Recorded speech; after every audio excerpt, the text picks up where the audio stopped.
Hey friend, it's me, Eric Carter-Landin. Thank you for joining me. Today I have a very special guest. He is a producer on the show called Snap. And if you remember, I recently recorded with him an episode of Snapped on the case that we covered last week, the case of AJ Harden. Carlos is really awesome. I'm so grateful that I met him. When we were recording for Snapped, he offered to come on the show to talk about the case.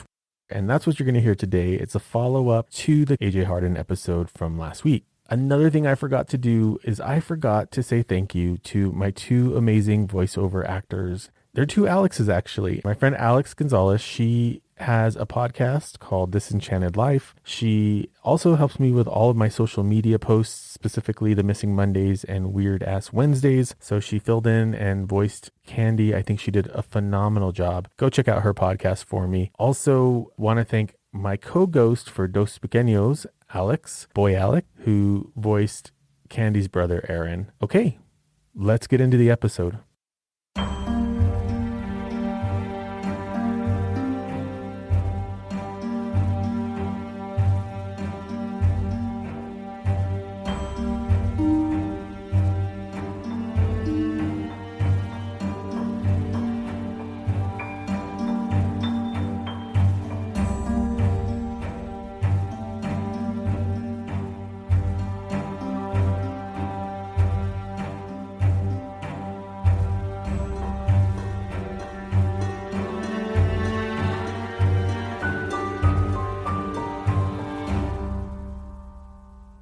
Hey, everybody, welcome to an extra special bonus episode of True Consequences. We just wrapped up the Candy Joe Webb episode, the AJ Harden episode last week. It was a really interesting, fascinating case. And the reason that I covered it is because I actually am going to be on a TV show very soon called Snapped. And I'm joined today by... Hey there, my name is Carlos Aranguren, and I am one of the producers for the show Snapped. And I met you, Carlos, a couple months ago when we filmed for the episode that I talked about last week. And you offered to come on the show and talk about the case. And so I took you up on the offer. So thank you for joining me today. No, man, thanks for having me. I mean, it was, it's a very interesting case and a very sad one for sure. Yeah. The way that it all went down. Carlos, do you feel comfortable with me saying that people can expect this episode to come out in the spring sometime? I think that at this point, the show, at the time that we filmed, it was scheduled to air around mid-April. Mm-hmm. And because this is probably one of the most recent cases that the show has had in quite a while, we have access to any archives that the show might need from police and prosecutors. So I'm fairly certain that all the information was captured while I was in New Mexico, and that it should be on track to be aired in mid-April 2023. Awesome. Well, that's exciting. Hopefully that production schedule will hold. And I know a lot of my listeners are very excited to watch it. They've been asking me pretty much every week when they could expect to see that. And they've been watching Snapped just to make sure they don't miss it. So I think that's great. Yeah, it will be, around April for sure. Knock on wood, everybody. So Carlos, we talked for a long time on camera. It was a good 5 hours, I think. It was something that I had never done before. I've never done any kind of show like Snapped. I've done the news, but that's a lot shorter. It was a lot of information to take in prior to filming. And because I hadn't covered the case yet, there was just so many different little things. I'm curious to get your take, just a general synopsis on the whole case from your perspective. Candy Joe grew up not in the best of family settings. Mm-hmm. Her mother fought with, I think it was mental illness and addiction, which prevent her from being, present as a mother that any child would need. They come from a very hard-working, just all-American, hard-working family. Her grandfather worked in the lumber industry in Alaska and Oregon, eventually relocating with his wife to Texas, where he became a truck driver for many years for a grocerer. As time went by, became ill, had a stroke, and was not able to to drive anymore for the trucking company. At this time is when him and his wife are seeing the effects that mental illness and on their grandkids, mental health and addictions are having on them and their mother not being present. And they take him in and they start to raise Candy Joe and her brother. Candy Joe at this point starts to really excel in school, middle school and high school, socially as well, and in sports.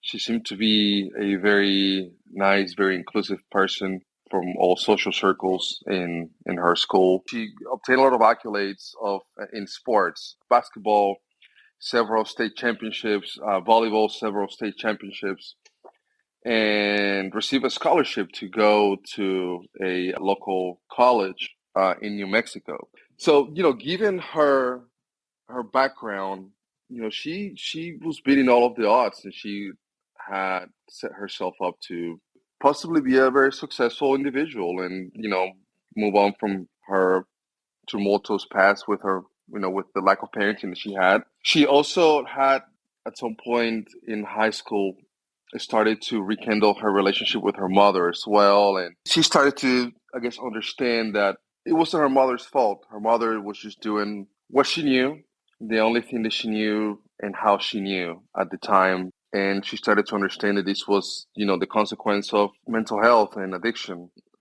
which is something that is very recurring in, at least in all of the episodes that I've done of Snaps. Mental health is something that I want to say it's involved in 90% to maybe 100% of all the cases that I've covered. And to whoever is listening to this podcast, you should really be aware that in this genre, true crime, mental health is something that is very prevalent, and that I always try to make sure that we mention in all the episodes that I produce.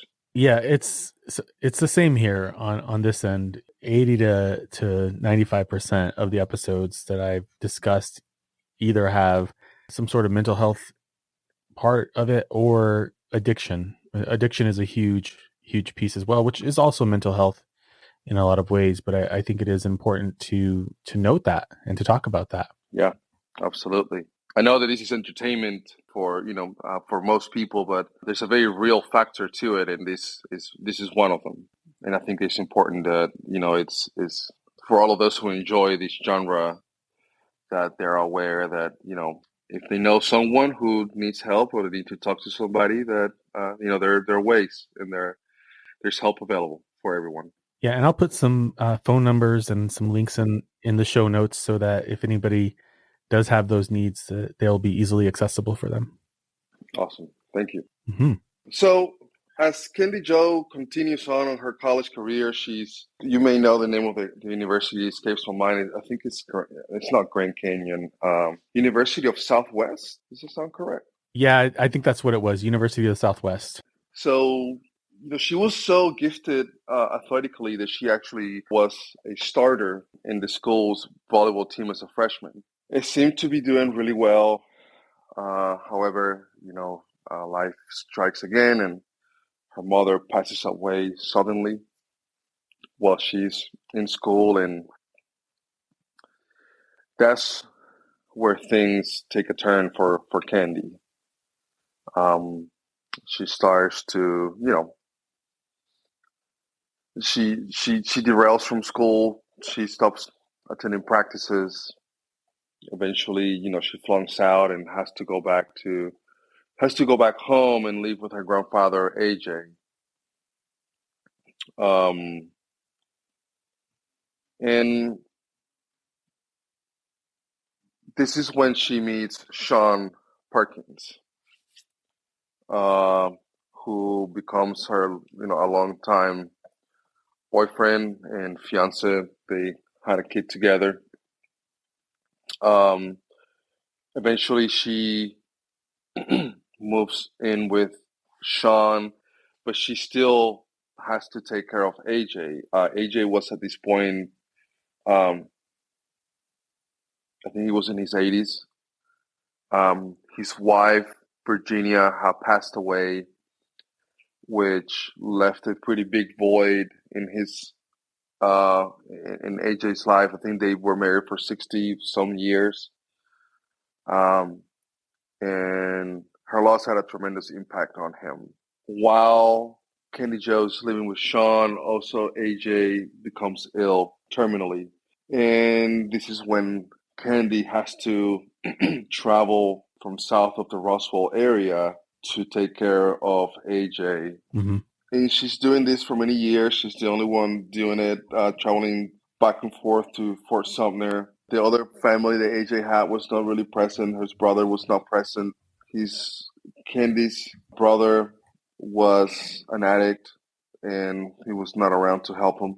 And this is kind of, eventually she has to go. They move back to Fort Sumner, so she's able with Sean, and they live in Sean's mother's house in order for her to be able to take care of AJ. At this time, they've been together. Sean and Candy have been together for many years. I think about 3 to 4 years at this point. They were engaged. Candy had a baby who became pregnant from Sean, and they were engaged. They were trying to do the right thing and get married. And according to Sean, their goals at this point, everything seemed to be going fine. Candy and Sean both came from rough backgrounds, and they were both set on trying to beat the odds and get out of the repetitive circle that, growing up in those environments can become. Mm-hmm. And eventually, Candy sort of, while in Fort Sumner, gets in a emotional rut. She had tried to enlist herself in college again, and she was not allowed because of some financial aid difficulties. Mm. And, again, this is just another blow to her, feeling that life is just out there to get her. She's trying to do the right thing. She's trying to help the people that helped her, and she's not able to get anything in return in her mind. She forces Sean to move her back to Artesia. They move back to Artesia, and Candy starts to work in a daycare, becomes friends with other girls that were much younger than her at this point, that were also working in the daycare. And she completely just deattaches herself from her marriage and their daughter.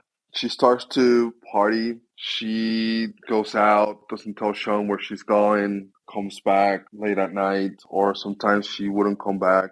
At this point, according to Summer Huizar, who's one of the girls that Candy was partying, the marriage had become depleted as a factor of Candy's not being able to find happiness and find what she wanted out of life, and she took that out on Sean. Her lack of happiness was just something that she couldn't cope with, and Sean was the next of kin, I guess. The closest person to her at the time, maybe. Right. Yeah.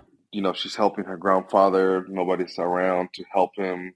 She's the only one that found herself responsible with his caretaking. He was not doing really well taking medicine, so it was something that she had to be on top of constantly, and it took a toll on her. At some point, Sean realizes that Candy had been meeting men on an app, and she had been cheating on Sean for quite a while. And Sean just, at that point, he grabs his daughter, and they go back to Fort Sumner and to stay with his mother for a few days, and tells her to move out.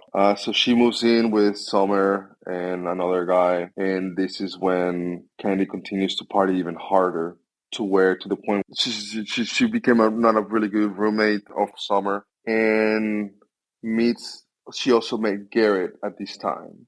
And like with the whole thing with Garrett, Garrett was, or had, that sort of bad boy look Mm-hmm. to himself. Very slim, tall guy. His hair was, done. Bunch of tattoos on him, a bunch of piercings. Candy was just known to date guys that were more of your typical Southwestern kind of guy. Just Mm-hmm. So this was something completely new to her, and she seemed to really like this dude. However, she still has a daughter, and she's trying to mend her relationship with Sean to the point where at least she can see her daughter, because according to Summer, we saw her, despite of her lack of adulthood, she really loved her daughter and was a very good mother Mm, when she was able to be a mother. That's something that seemed to be very important to her because of what that was, what growing up was for her. right. Once she gets kicked out of Summer Hussars and the other guy's house, she moves back to Fort Sumner and she's living again with AJ. And around this time is when AJ goes missing. A body is found in the backyard of Sean Parkins' mother's house, who at the time was being rented by a family, on October 15th of 2020. Yeah, I think that that's a good place for us to take it a moment here, because that's kind of where I pick up on my episode from last week, is the discovery of the toolbox in the pit, followed by the investigation and all the kind of turns and twists that it took to get to the point where they finally realized Candy Joe was responsible for AJ's murder. This case is just, there's so much in it and it's so crazy. Is there anything that, I mean, I know there's probably a lot, but is there anything that really sticks out in your mind about this case?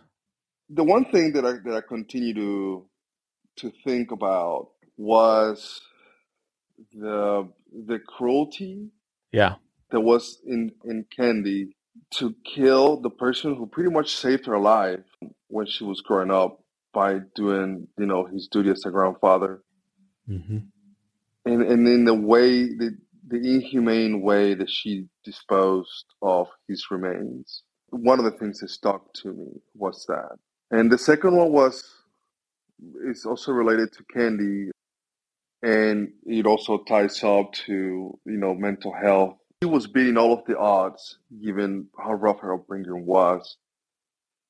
And she could have been somebody successful in life, but because she didn't think or did not necessarily think that she needed to take care of her mental health and talk to somebody about what had occurred to her, she didn't know how to handle life when life will come and goes wrong or against her.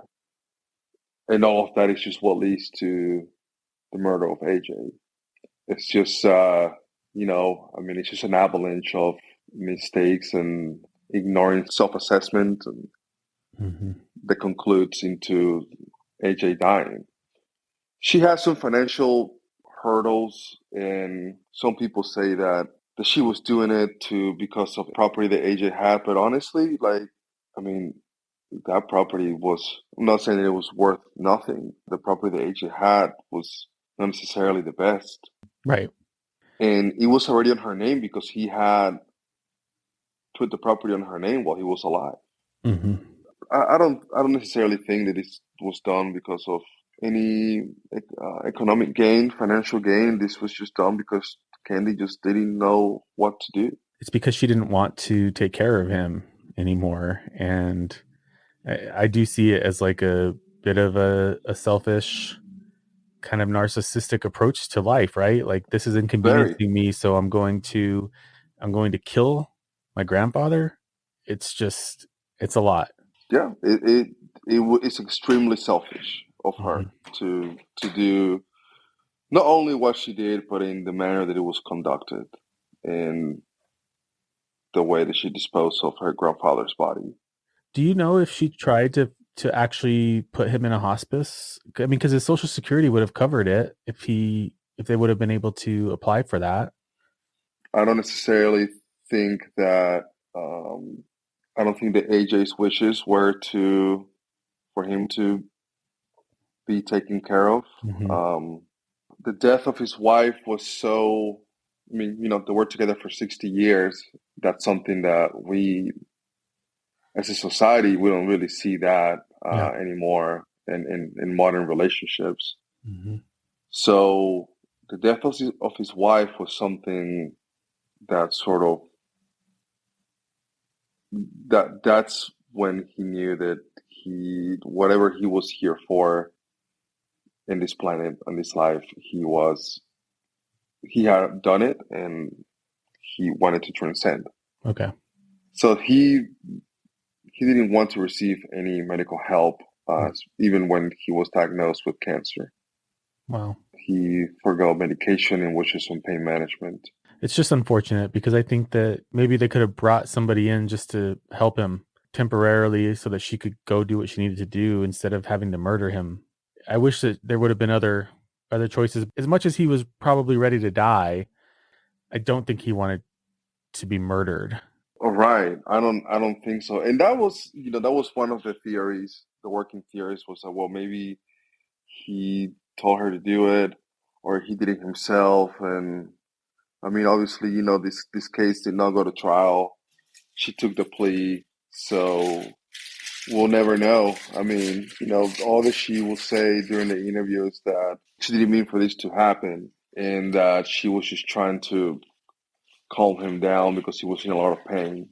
Do you think that that's true, or do you think that's just another one of her lies? The police believe that she meant to kill him. Mm-hmm. So did the prosecutors. They did not believe that she did not mean to do this. I think I do think. I mean, she ran away too. Like she went all the way down to Florida. Like she knew Mm-hmm. what had come down, and she was prepared to lie when the police interviewed her for the first time.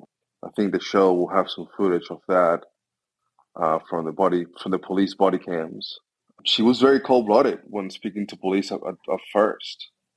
It wasn't until she was in custody that maybe there was a little ounce of humbleness or a little, sincerity coming from her.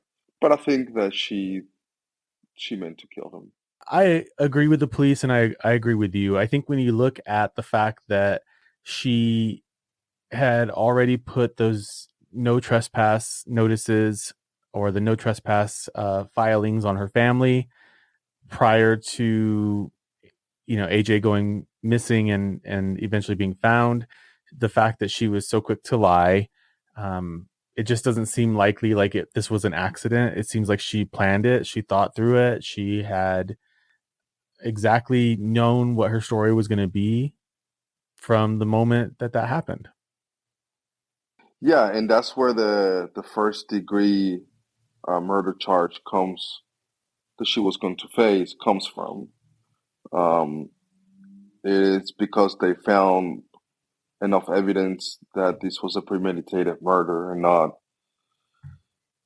um, something that it wasn't an accident, as she claimed later on uh, while under police interrogation when she was in the custody. Yeah, I think you're right. It's one of the things that came up on social media when I released the episode. A lot of people were saying they didn't feel like justice was served for her because of the sentence, because of the plea deal. And I think I agree. I think I agree with that assessment. I don't really feel like that was commiserate with what happened and with the lack of care that she treated AJ's body with. Well, we learned a lot about what the laws in New Mm-hmm. Mexico are Mm-hmm. for murder. Apparently, they're very lenient. Yep. And they are a little more on the side of the perpetrators. Mm-hmm. But even if she was charged with first degree murder and she was given life, It's 30 years. I don't necessarily. I don't think that you can serve justice Yeah. to something like this. A person's life was taken. Mm-hmm. And like you can argue, well, he lived his life. He was in his 80s, and he was already terminal. But it's like, well, that's obviously not the point. Right. So I don't necessarily see I don't know what the correct punishment will be for someone who does something like this will be. Yeah. I think in a state that doesn't have the death penalty, where life in prison is only 30 years, I agree with you. I don't think that justice could be served. And even if she did get the death penalty, it still doesn't change the fact that AJ was murdered. Correct. I mean, he's still the pain on the rest of the family, although they seem to not be there as we understand as much as they needed to be, Mm-hmm. the pain is already being inflicted, they're the victims here as well. Yeah. And no matter, and, even after the fact, but during the arraignment, the family was the mentality of like, we're just gonna waste another life here if we send her to jail for life. Mm-hmm. So, so they in a way also worked against serving justice for AJ. Well, and then maybe, depending on how close the family was with him, I think that the family should be able to determine what is appropriate in some of these situations. And if they feel like that was sufficient, then who am I to argue with that? Yeah. Um, they just felt that she had been reformed while she was in custody for 2 years prior to trial arrangements. And even I think the judge did say something of the fact that they could see that she had been reformed. However, in the end, she was still handed the sentence that she was Mm-hmm. given. Yep. Yep.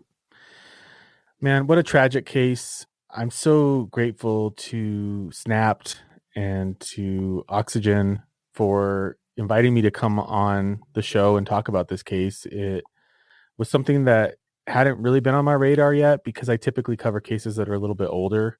So I'm grateful for that. I'm grateful that we got to meet, man. It was awesome recording with you in Roswell. It's also been a pleasure recording with you here. Um, I want to wrap up with just a couple of thoughts from you. I'm just curious how your conversation with Garrett went. If you can share any thoughts on that as we wrap up, because I was interested to see what his take on everything was. So Garrett was a very difficult interview for me to get because he was so skeptical, which is very usual for us to experience. But because of the wrath that he had to undergo after the murder, Mm-hmm. some people, and within the community, some people thought that he had assisted Candy to either escape or with the murder. So there was a lot of backlash that he had to undergo. His lawyers were very wary of him interviewing, Mm-hmm. and I told him that if there was a question that I did not, or that he didn't feel like he needed to answer, that he just had to say that he didn't want to talk about that, and then we'll move on. Mm-hmm. In the end, the show, it's not like 60 minutes or anything like that. Right. And we're just trying to tell the story from the perspective of all the players, and he's one of them. Mm-hmm. So all that we wanted to get was his perspective on what happened. I want to say in a way that he was another victim of Candy because of how manipulative Candy became. Mm-hmm. She knew how to manipulate this dude, and he was really attracted to her, and he really liked her. So during the interview, he gave me everything that I talked about. I think it was only just one minor detail that he did not want to talk about, Hmm. which was about the location of when he learned what Candy had done. And according to police, they were in a hotel when that happened. Sure. And Candy was already hiding before she escaped to Florida. But other than that, whether he helped her or not, I really don't know. Police thinks that he did help her, whether it was financially or one way or another. They were able to tell that they were still communicating with each other while Candy was on the run because of phone records. He didn't really necessarily wanted to talk about that, but you know that's on the police report. Right. So Right. at that point, that's just what police says, and they have the evidence of those phone calls. So I don't know, man. I think that he was pretty young and he didn't know any better. He didn't know what was going on and what was happening. Yeah.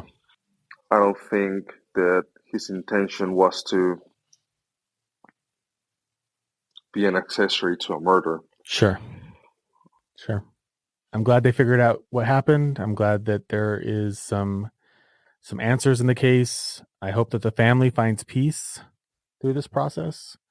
Yeah, I want to thank you again for having me on, and I'm excited to see the final result. Yeah, stay tuned. Mid-April 2023. Awesome, Carlos. Well, thank you again for your time. Everybody out there, stay safe and look out for us in April. So something I haven't done in a long time is I have not thanked my patrons. So I'm going to go ahead and thank all of them because I feel like I've been failing at that, and I'm so sorry. Also, if you're at a $5 or above contribution, you will get a free t-shirt. So if that helps, I am a little bit slow about sending things out in the mail because I hate to do it, but I will get them out as soon as possible. All right, let me go ahead and thank all of my patrons. Thank you, Esther, Jennifer, Lisa, Sabrina, Wendy, Christine, Connie, Aaron, Shiloh, Rose, Anne-Marie, EMC, Katie, Chelsea G, Julie M, Yelena, Anita, Jolene, Lindsay, Charlie, Anne, Andy, Michelle, Elizabeth, Karen, Susan, Missy, Carla, Brittany, Deborah, Melissa, Georgia, Edna, Tyler, Lane, Patty, Rachel, Michelle, Rebecca, Mariah, Heather, Kat, Lisa, Kristen, Autumn, Lisa, Maya, Jabba Peach Pug, and Ice Cream Man. Thank you all so much for being my patron subscribers. Thank you. I could not do this show without you. You mean more to me than you know. Thanks for listening. Stay safe, New Mexico.